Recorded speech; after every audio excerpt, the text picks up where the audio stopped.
في ساحة للعلم كنا نلتقي، والحب والإخلاص زاد قلوبنا، نمضي إلى نور اليقين ونرتقي قمم الفلاح وتاجنا. Everyone was very knowledgeable, these formulas. और देखिए थी हजारों बुलबुलें गुलजार में दिन में क्या आया कि बाबल में शेमन हो गए. Once upon a time, everyone was learning knowledge. Everyone was seeking knowledge from this formula. Regardless of whether they're from Kufa, Basra, or Makkah, or Medina, regardless of whether if they're the ulama of Hind or the ulama of Darul, all of them have uniquely fulfilled their duties. So we got here in Surrey a few years back, but in reality, this Darul Uloom dates back to over a decade. Al-Ihsan Sahib was still in Montreal. जब सिफात की बात करते हैं तो इल्म की एक सिफत है जिसको हासिल करना हर मुसलमान को फर्ज है.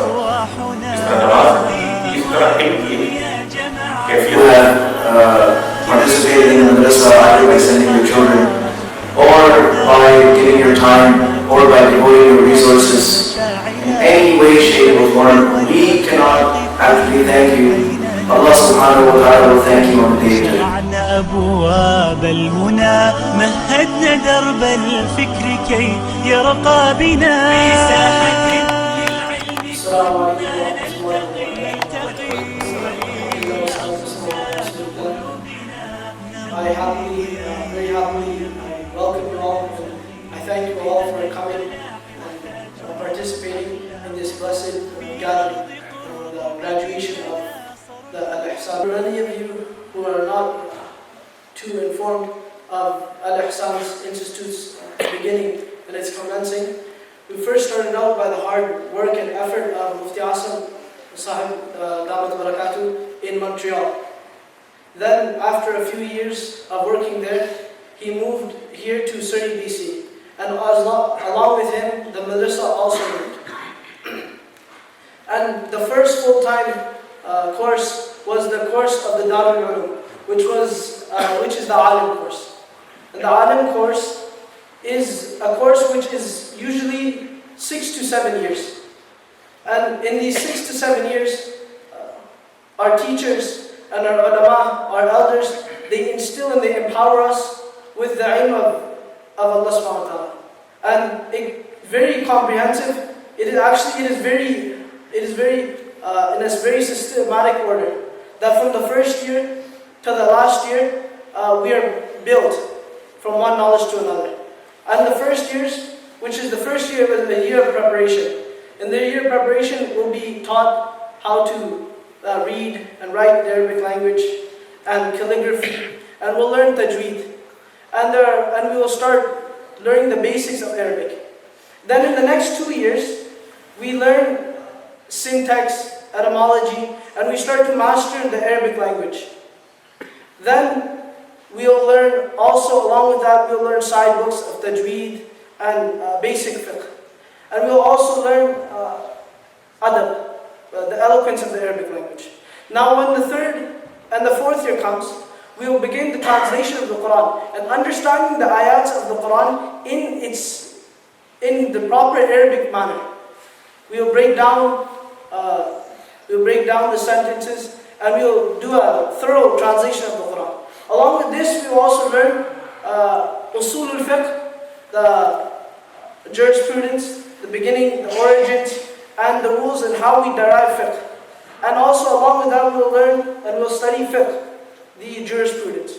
Then when the fifth year comes, after we have thoroughly gone through fiqh, we will start the tafasir.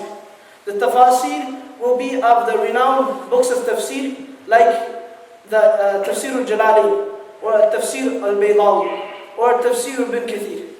And all three of these will be studied along with usul al-Hadith. Usul al-Hadith, now the students will start becoming engaged in Hadith. And they will start learning Hadith, they will study under Mashayikh, great Muhaddithin, they will study the Mishkat Masabih. And this will be, these are basically the main books. There will also be very many side books which will be taught as well. And now in the 6th year, they will learn the Siyar Sitta, the 6 authentic compilations of hadith. And they will learn the Muwatta and the book Imam Tahawi's book of hadith. Now this 7 years program is very deep and very profound way of studies. We do a lot of research, and there's a great amount and a great effort that is put into this. Now, alhamdulillah, now after 7 years, after several years, there are 2 students who have graduated, alhamdulillah. And now, when they graduated, they were sent by Mufti Asim Sahib, Hafidullah, they were sent to Bury to do their completion with one of the greatest scholars of our time, Shaykh al-Hadith, Ma Yusuf Mutala Sahib. And when they were finishing the last year of Hadith there, they had this burning desire to start the mastery of fiqh, to become muftis, to carry on their knowledge, their desire for knowledge. Then, so at the end of their times of finishing and almost completing the alim course, they went to the Shaykh al-Hadith, Ma Yusuf Mutala Sahib, and they asked him, and they consulted him as to where should we study hadith, and where should we study fiqh, where should we do takhassus. And at that point, Shaykh al-Hadith, Ma Zakariya rahimahullah, he advised them and instructed them that you go back to where you did the alim course, and you go back and you study the iftah, the mufti course with Mufti Asim Rashid as well. Then Hazrat called Mufti Sahib and he informed him that, look, I am sending the 2 students back to you so that you can study, that you can teach them the iftah. And from that, now alhamdulillah, with the grace of Allah subhanahu wa ta'ala and His fadl, we have started this iftah course. And it's been going on well, alhamdulillah. There are 3 students. And this iftah course, many people, we don't understand what muftis are. Muftis are not just people who just do our nikahs and give answers when we want. But there are people, this course is not designed for everyone. It takes a great amount of knowledge to even start this course. You can only start it after several years of mastering the Arabic language and of fiqh and tafsir and hadith. Because fiqh, to be a mufti, to do iftah, it is takhassus, it is to specialize in fiqh. And to specialize in fiqh, they will learn under great muftis who have spent many years, not 1-2 years of studies, but they will spend decades of being engaged in the ilm of fiqh. And when they're engaged in the ilm of fiqh, they will practice and they will be immensely close. They will be intimate with the ayats of Quran and the hadith of Rasulullah to the point where they will be able to understand. They are familiar with ijtihad, giving verdicts and all the Islamic laws. So alhamdulillah, we have this course going on, and inshallah we'll keep going.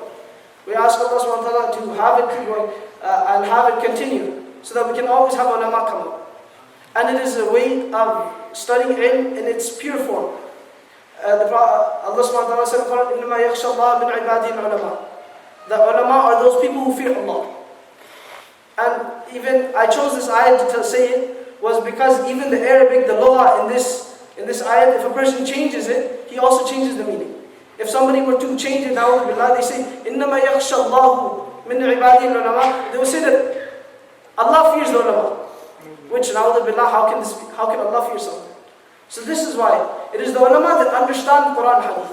They understand it in its pure form. And the Prophet ﷺ in hadith mentioned, مَن يُرِيدُ اللَّهُ بِهِ خَيْرًا يُفَقِّهُ فِي الدِّينِ. When Allah wants good for a person, there's a sign. What is that sign? He gives him true understanding of deen. So without further ado, we will bring the ulama, and we will continue our program with khair inshallah. And it will start with our blessed Mulana Sahib, Amana Abdul Wahab, and he will speak to us and inform us about the importance of madaris and what impact madaris have on the ummah in the whole. Assalamu alaikum wa rahmatullahi wa barakatuh. First of all, the MC said a lot of nice things about me, but most of them were exaggerated and fabricated. The one real thing I wanted him to say, he didn't say, that I'm the new best hockey player in town. Nonetheless, I have I have come from the city of Detroit to study under the supervision of Mufti Asim Sahib, and after a lot of mashwara with our elders, they decided that the best place for me to go in North America is none other than our madrasa we have here. And my father, I've never told the story to anyone, but my parents did mashwara for 7 nights and 7 days, and it's istikhara. And they said in the du'as, Ya Allah, send my son to that place which your deen is being accepted from, in that place where your deen is being worked upon. And I ended up here, so we know the ikhlas and sincerity of our elders over here. Alhamdulillah Rabbil Alameen, wassalatu wassalamu ala al-mab'uth rahmatan lil alamin, nabiyyina Muhammad wa ala alihi wa ashabihi wa man ihtada bi hadihi wa iqtada bi sunnatihi ila yawm ad-din wa ba'd. فقد قال الله عز وجل في كتابه العزيز بعد أعوذ بالله من الشيطان الرجيم بسم الله الرحمن الرحيم قل هل يستوي الذين يعلمون والذين لا يعلمون وقال النبي صلى الله عليه وسلم من يرد الله به خيرا يوفقه في الدين وكما قال النبي صلى الله عليه وسلم. My dear respected brothers, sisters, and fellow youngsters, it is an undeniable fact of life and an indisputable reality of life that it is not only necessary for a person who seeks success, for a person who desires success in a certain field, to put effort behind his wanting the success, to endure sacrifices in this field, and to have great love and zeal to wanting to become successful in that certain field or in that certain area. It is not only necessary for him to have love for that field. It is not only necessary for him to put effort behind that field, but rather it is also necessary for that individual. It is also necessary for that person to put himself, to place himself in an environment which can help him lead and which can help him fulfill his goals that he wants. For example, there's a youngster who wants to become a superstar basketball player. He wants to become a superstar. And then he's putting effort behind his game day and night. He's playing, he's practicing his dribble, he's practicing his shot. And he has so much love and zeal for this game. But the problem is that he is not in an environment in which he can succeed. But rather, he is doing this practice. He has his love, he has his zeal, and he's doing it in his backyard. My dear brothers and sisters, this man, this individual will never succeed. He will never become successful. He will never succeed to that level that he could have or would have if he put himself in that structure, if he put himself in that formula, which was already made for those people which want to succeed in becoming a basketball player. On the same notion, on the same context, today we study knowledge. Today individuals are striving and diving in the depths of knowledge, in the oceans of ilm. But they are doing this in their own bedrooms. They are doing this from unreliable sources. My dear brothers and sisters, these people, these individuals will never be able to maximize their potential in learning ilm. So like how it is obligatory upon that superstar wanting to become a superstar, the youngster, to put himself in those facilities that can help him reach his goals. It is also a compulsory act upon those people who are learning knowledge, who are learning ilm from Sheikh Google, Alama Twitter, hashtag Maulana Facebook, hashtag Hazrat YouTube. I was going to say hashtag Maulana MSN too, but it's all Mansur. Nonetheless, people who are learning knowledge from unreliable sources, and for places they're not sure where the knowledge is coming from, to change their course, to change their direction towards those channels, towards those pathways, and those alleyways that can maximize their potential in learning and can make a superstar out of a person that wants to learn knowledge. Which structure are we talking about? The structure was always in place. Once upon a time, everyone was learning knowledge from these formulas. उड़ती फिरती थी हजारों बुलबुलें गुलजार में दिन में क्या आया कि पाबंद शेमन हो गए. Once upon a time, everyone was learning knowledge. Everyone was seeking knowledge from this formula, in this structure. Now, which structure are we talking about? Which formula are we talking about? Which design are we talking about? We are talking about that design, that formula, that structure, which was put down in a small dark city in the subcontinent of India, in the city of Deoband. Our scholars, our ulama, our predecessors put this institute down in place, in such an institute which was not only a role model for all the Islamic schools and for all the Islamic institutes in the subcontinent of India. No, but rather replicas and copies of this formula, replicas and copies of these designs were made in every single city of South Africa. But rather replicas and copies of this formula, replicas and copies of this system were made in the countries of UK. But rather, it is not stopped there. Replicas and copies of this formula are being made in our position and place in our very own cities in North America. So the question arises, why is this system so successful? Why is it this formula is so successful? Why is it that copies and replicas of this structure in these institutes are being made around the world? Is it the quantity of the students that come to these schools? No, it's not. Is it the worldly gains or the materialistic goods that are obtained by these schools? Let's not kid ourselves, that's not the answer. And it's not only the sincerity, the sacrifice, the dedication, the love, and the zeal that our ulama, our elders, put behind these institutes, but rather it's something much bigger than that. The picture is much bigger, but rather it is that our elders, our ulama, put down a certain curriculum, put down a particular dars nizam, put down such a curriculum in which every single set of knowledge of ilm is being taught. May it be the commentary of hadith, may it be the commentary of the Quran, may it be the studying of the Arabic language. The subjects don't stop, but ilm is continuing to be taught in this particular curriculum. Such a curriculum has been put in place that every head must bow, every tongue must confess, every mind must acknowledge and apprehend that this system is so successful, and this curriculum is second to none. It's second to none. The problem is not whether we should learn knowledge. The problem is not whether we should desire and seek knowledge, because that is a fact that is stamped and sealed. طَلْبُ الْعِلْمِ فَرِيضَةٌ عَلَى كُلِّ مُسْلِمٍ وَمُسْلِمَةٍ. Every man, every woman is obligation upon them to learn knowledge. وَالَّذِينَ أُوتُوا الْعِلْمَ دَرَجَاتٍ. Those people that seek knowledge and learn knowledge will be given the high status and ranks on the day of judgment. الْعِلْمُ يُحْيِي قُلُوبَ الْمَيِّتِينِ كَمَا الْعِلْمُ يُحْيِي قُلُوبَ الْمَيِّتِينَ كَمَا يحيي البلاد إذا ما ماتت المطر والعلم يجلي العماء عن قلب صاحبه كما يجلي سواد الظلمة القمر. Ilm and knowledge is such a thing, it's such an element, it's such a factor that it makes a dead heart alive. It makes a heart that is dead alive.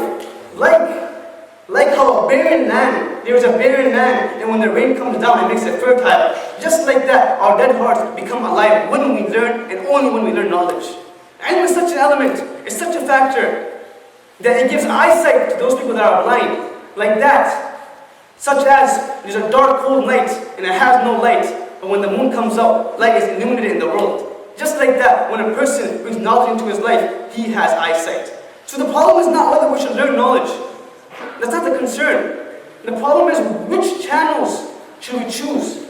Which alleyways and pathways of knowledge should we grasp to seek this knowledge? Is it the alleyways? Is it the channels? Is it the courses that are man-made up by ourselves? Is that the answer? Those courses? In which the success rate, if I must say, is at a very low point?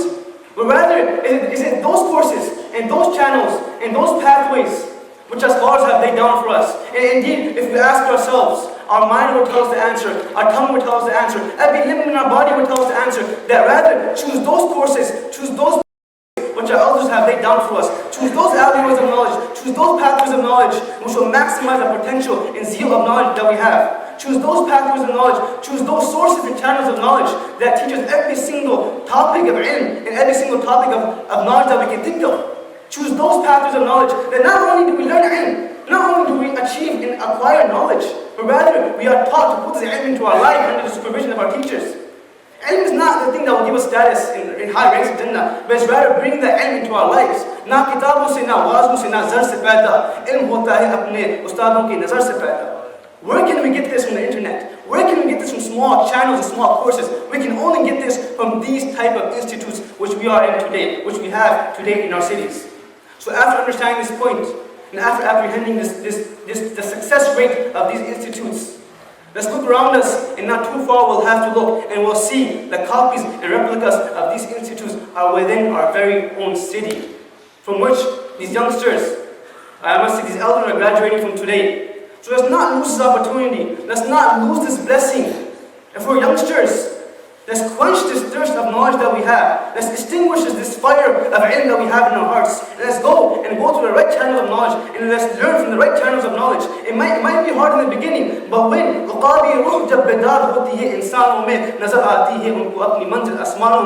make the intention, Allah will make it possible that He will open the alleyways and pathways to let us learn knowledge from the right path. That's for young, energetic, and we have time. And for old, we have bellies, and we have kids. I'm sorry, it's too late. If we're old, and if we have bellies, and if we have children, we still have ways.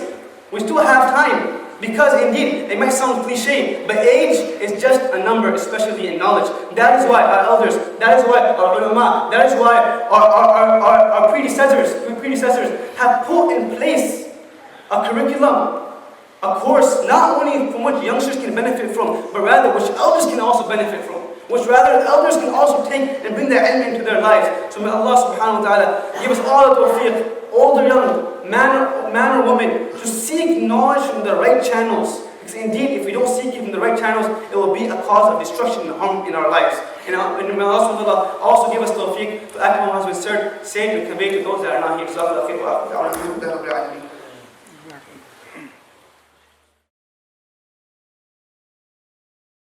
Now, alhamdulillah, we have another alim, Maulana Ali, who will speak now about the knowledge of our akabiri. So without any delay, I would like to call Maulana Ali up to the stand.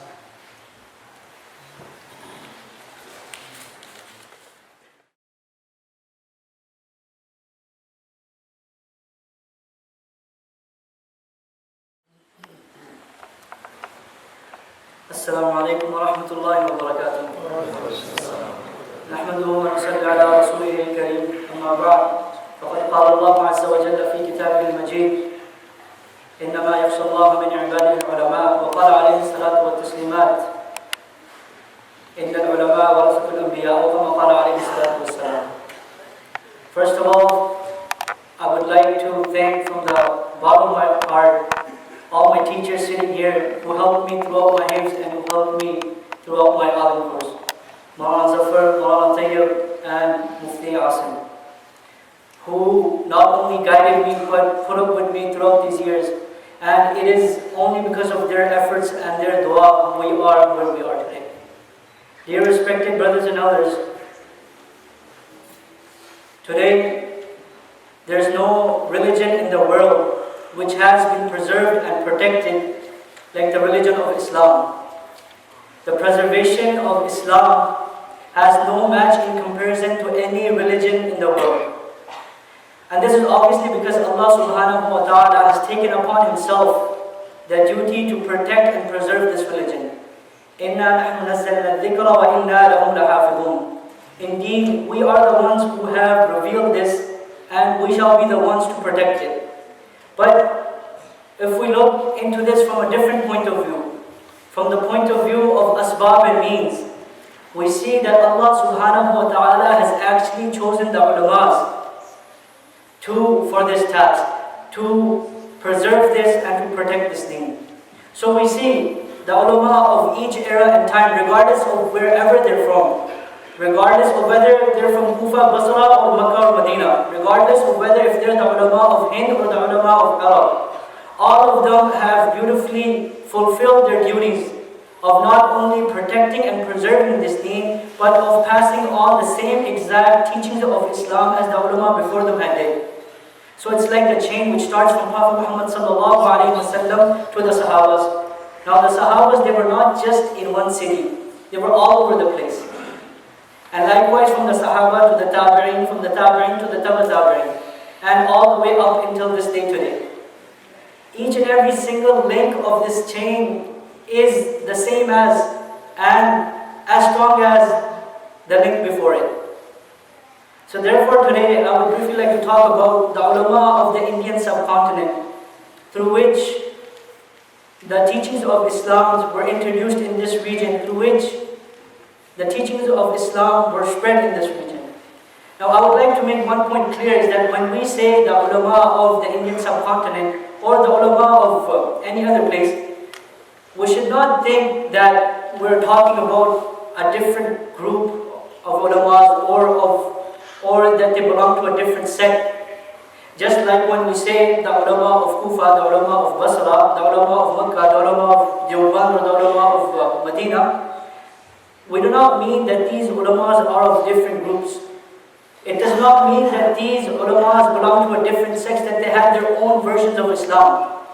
The only reason why we attribute ulama to places is that because they actually belong to those places. They live in those regions. The ulama of Ahl Sunnah wal Jamaat, regardless of wherever they are all one body, one unit.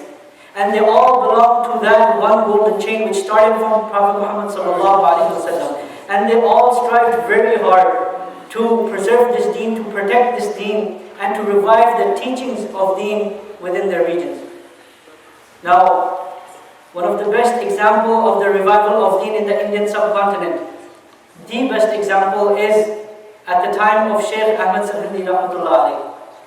At the time when Islam was very weak, at the time when Islam was nothing but a name, when the teachings of Islam were not found except in books, at the time when the Muslim ruler of the Mughal dynasty, whose name was Akbar, at the time when the Muslim ruler himself invented a new religion, a universal religion, and implemented it throughout his kingdom. At such a time stood up the great Mujaddid of the 12th century, Mujaddid Al-Ihsan, Shaykh Ahmad Sahindi rahmatullah alayhi, and he opposed this religion on all fronts. Even when he was imprisoned, he did not stop. Matter of fact, it was in his prison cell where he constantly wrote letters to different rulers and to the different officials of the government, whereby he was able to gradually change the mind state of the whole region just by writing letters from within that prison. And thus this fitna of this new religion was finished. And Islam was brought back once again to its previous glory. And after that, many ulamas after that followed his footsteps in reviving and in protecting the deen. No matter in what field we look, in each and every single science and subject of this sacred knowledge, we find that not only have the ulamas of the Indian subcontinent have contributed to it, but they have authored many of the great masterpieces. From reciting the Quran to understanding the meaning of the ayats, whether it's sarf, nahu, adab, balagha, or fiqh, hadith, tafsir, and ta'wil, in each and every single subject we will find masterpieces authored by the ulama of the Indian subcontinent. When we look into the science of recitation of Quran, we come across the work of great Qari like Qari Fateh Muhammad from Panipat, whose students were from all over the world. He produced such great Qur'ans that one of his students was the Imam Haramain al-Sharifain. When we look into the subject of tafsir, we see that just only the tafasirs authored by the ulama of this region, they numbered more than 150. Tafasirs containing up to 20 to 30 volumes. When we look into the subject of hadith, we find masterpiece after masterpiece. Compilations as if they were from the times of the muhaddithin themselves. Masterpiece like Anwar al-Bari, Fayd al-Bari, Shuruhat of Bukhari by Allama al-Mashah Kashmiri rahmatullah alayhi. Fath al-Muslim, Sharah al-Muslim by Shabir Ahmad Usmani rahmatullah alayhi, and many more of these great commentaries. When we look into the subject of fiqh, we come across the likes of Rashid Ahmad Gangohi rahmatullah alayhi. We come across the likes of Mufti Mahmud Hassan Gangohi rahmatullah alayhi. Mufti Kifayatullah Ad-Dehli rahmatullah alayhi. They were all masters and mujtahids in their own field. Once Shaykh al-Hind Mahmud al-Hassan rahmatullah alayhi, he was asked that you are such a big alim, you are such a big allama, how come we have never come across any book of yours? Have you not written regarding any subject? So he replied, brother, I have written in every single subject. Which subject would you like to read my compilation of? If you want to see what I have written in hadith, look at my student Al-Mashah Kashmiri. If you want to see what I have written in tafsir, look at my student Shabir Ahmad Uthmani. If you want to see what I have written in tasawwuf, look at my student Ashraf Ali Al-Thanwi. If you want to see what I have written in fiqh, look at my student Kifayatullah Aziz Rahman. He said, if you want to see what I have written in politics, look at my student Ubaidullah Sindhi. He said, if you want to see what I have written regarding patience and hikmat and tadabbur, look at my student Hussein Ahmad Madani. If you want to see what I have written regarding da'wah and tabligh, look at my student Ilyas.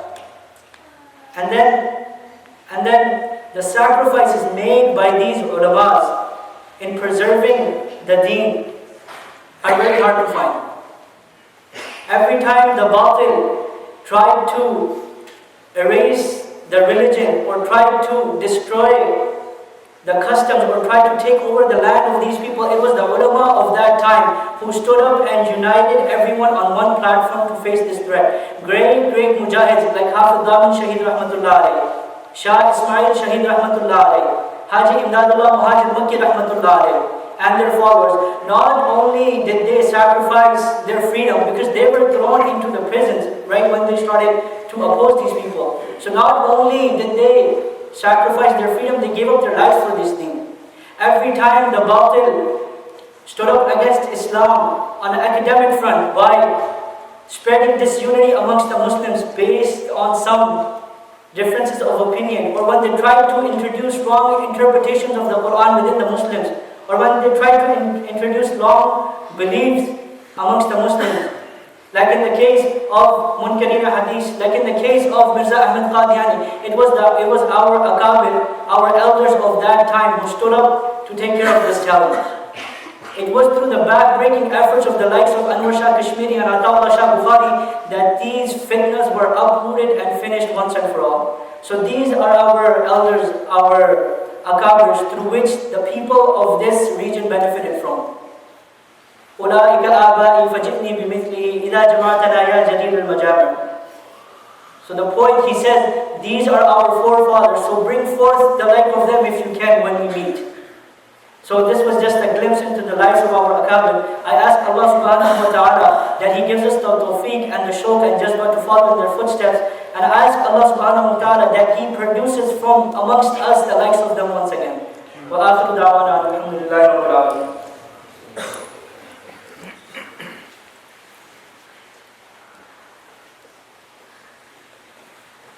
Jazakallah for that information and for telling us about the importance and the ilm of our ulama. And after this, inshallah, will be Maulana Taha speaking to us about his experience and his time spent at the Al-Ihsan Institute. So Maulana Taha, can you please come to yourself?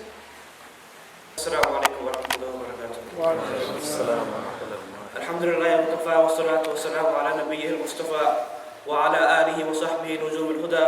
قالت التقى أما بعد قال الله تعالى فاعتبروا يا أولي الأبصار صدق الله العظيم.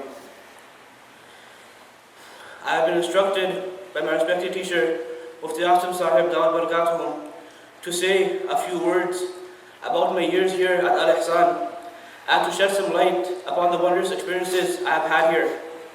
No doubt it is not possible to go through all the amazing things we have seen here. The time we have here is very short, and the topic requires many hours. So inshallah, we will try to go through some of those things which we feel will be most beneficial to be shared with everyone. Most of you here know this institute to have begun here in Surrey a few years back, but in reality, this Darul Uloom dates back to over a decade when Mufti Asim Sahib was still in Montreal.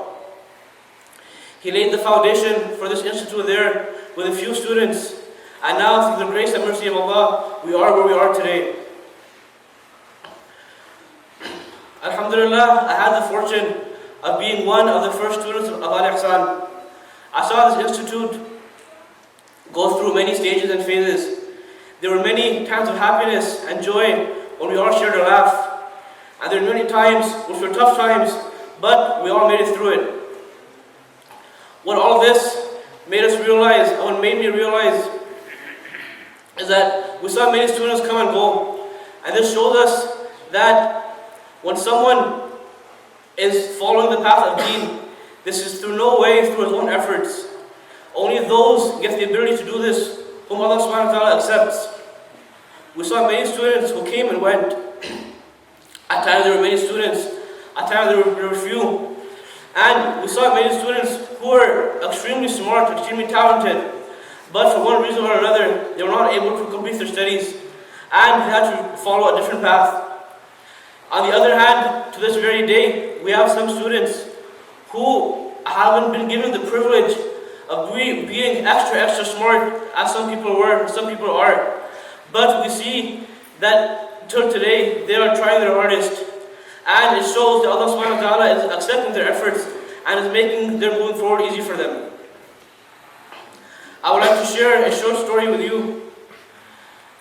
I still remember it was the winter of 2005.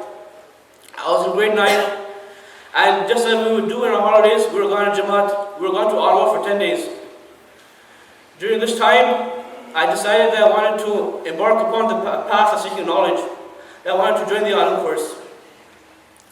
I had once heard Mufti Sahib saying in a talk that Allah subhanahu wa ta'ala wants from us the highest level of deen. He wants us to try to reach the highest level of deen we can. And this highest level of deen that one can possibly attain is to be an alim, is to learn the knowledge that Allah subhanahu wa ta'ala has made available for us. So after returning, I spoke to him about what I had decided. I still remember the scene very clearly as if it just happened. We were sitting in his office, and I told him what I decided. He gave me two options. One was to complete my hifz. As I completed my high school, I said I had about 2.5 years left. And after I finished, to start my Alim course. The other was to start doing homeschooling at the time, and at the same time start the Alim course for those students who were studying then. I chose to finish my hifz as I was doing high school, then to start the Alim course afterwards. But I asked him that, are you sure that I'll be able to study with you even after 2 years? And the main reason I'm telling you this story is to tell you what he said.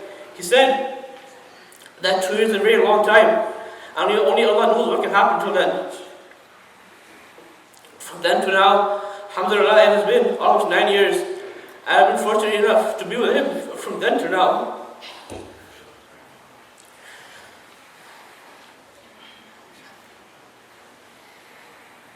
Lastly, I would like to thank Allah subhanahu wa ta'ala for making all this possible. This graduation of ours here is in no way through our own efforts.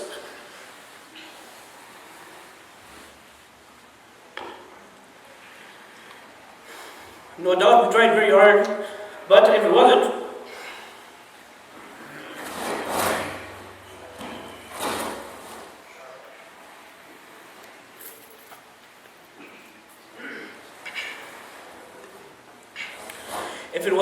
for the hard work of our teachers and the mercy and grace of Allah subhanahu wa ta'ala, we would not have made it here today. No doubt, we went through many hard times and we gave it everything we had, and alhamdulillah, we have reached where we are today. One very important thing, probably the most important thing that I have realized through these many years, that we have learned many things, but this all makes us realize how little we actually know, how much more there is to know. Knowledge is an extremely vast ocean, and we are just now about to dip our fingers into it. Jazakumullah khair wa akhiru da'wana alhamdulillahi rabbil alamin.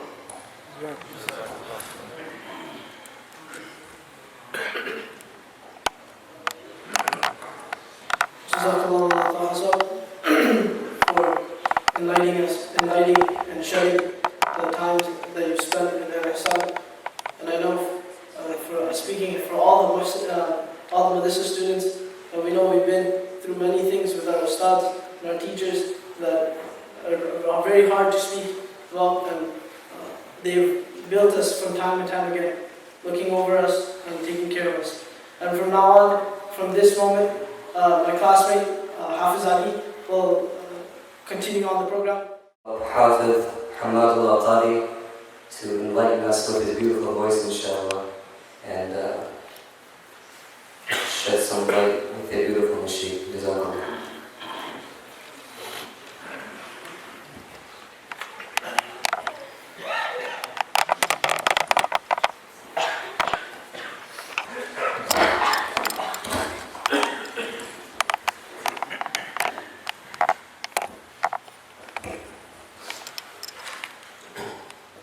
Assalamu alaikum wa rahmatullahi wa barakatuh.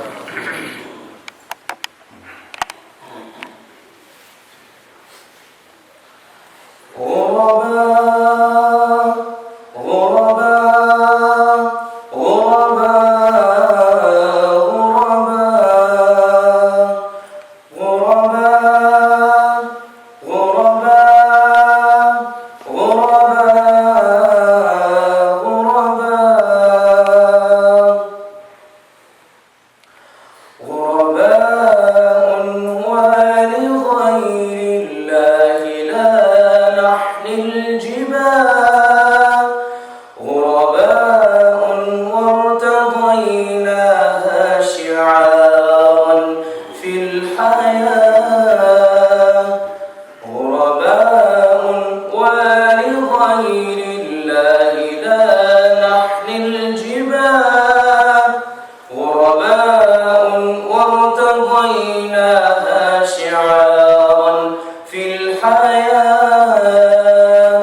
عنا فإنا لا نبالي بالطغاة نحن جند الله دوما دربنا درب الأباء غرباء غرباء غرباء غرباء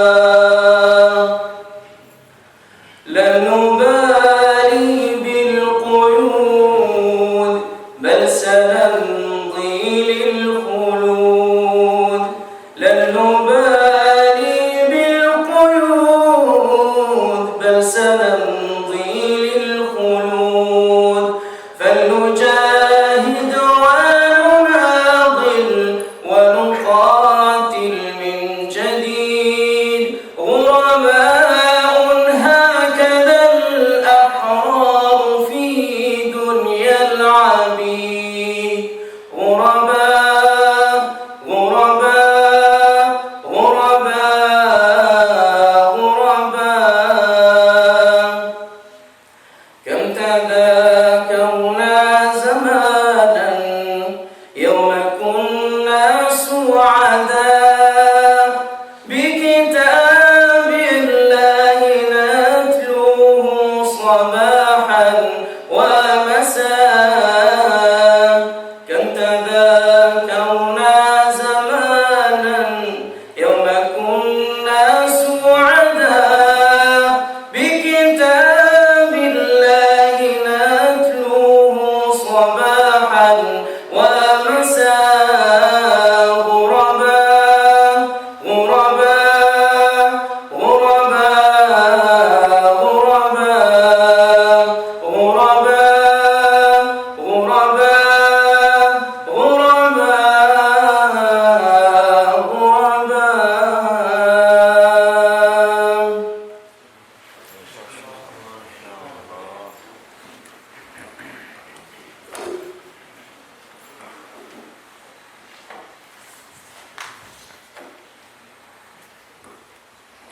Jazakallah Hafizah. Once again, you touched all our hearts with your beautiful voice. May Allah subhanahu wa ta'ala increase your beautiful voice, inshallah. And may Allah subhanahu wa ta'ala grant you the beautiful gift of ilm, inshallah. Now moving on with the program, since time is very, very short.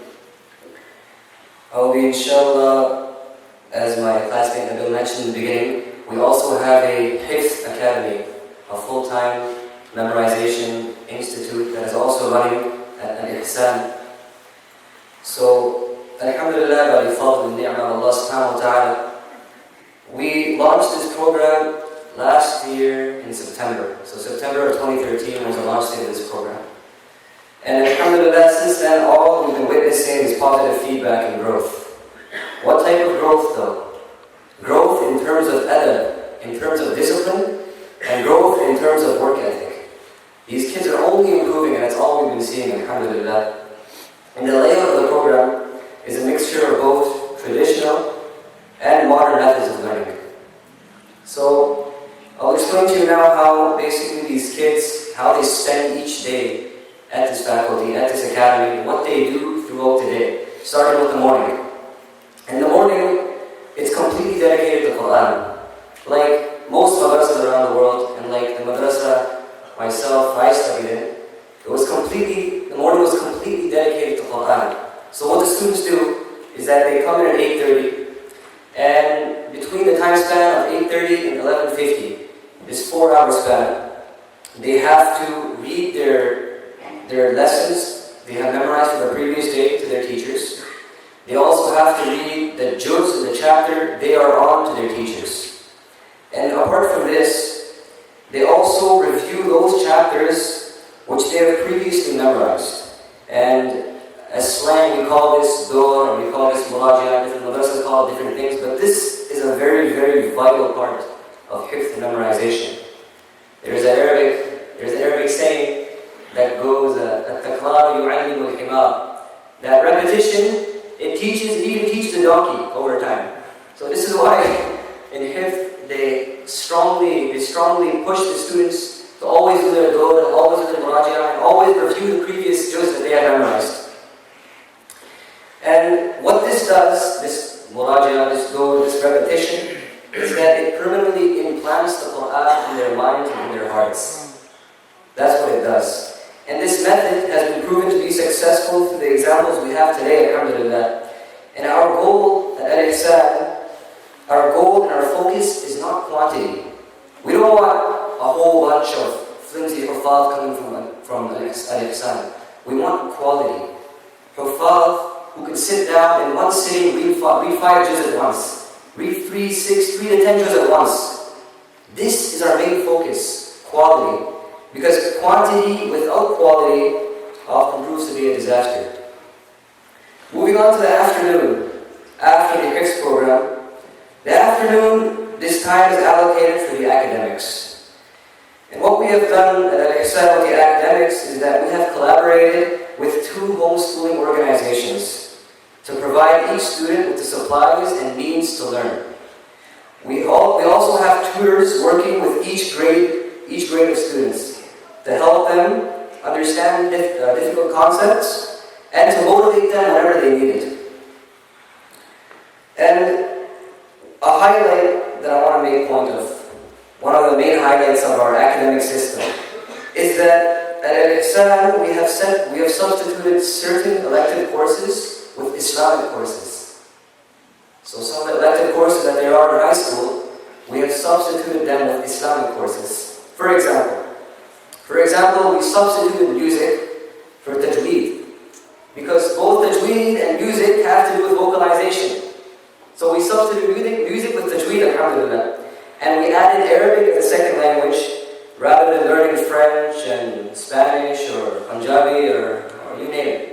Alhamdulillah, we added Arabic as a second language. And Islamic history, we all know how beautiful it really is. We placed Islamic history in the role of humanities. And Arabic calligraphy was placed so that kids could learn how to write this beautiful language of Arabic.